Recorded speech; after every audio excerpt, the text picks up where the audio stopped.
ko. Nung makilala ka, buhay ko'y biglang nagbago. Ako'y nagtataka,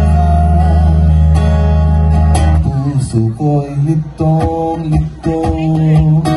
Bakit nga kaya iisa ang puso natin? Hindi naman natin maaaring hatiin sana.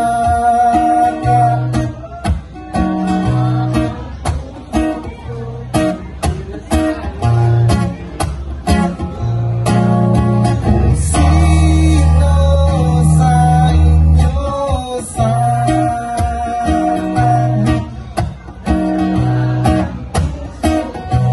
hindi na sana kailangan pa pumili sa inyo para bang tukso.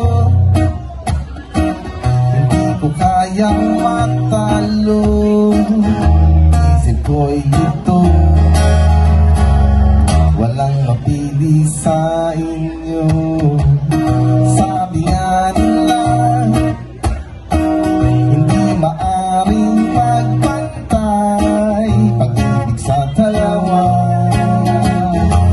Kaya tanong ko lagi ay, bakit nga kaya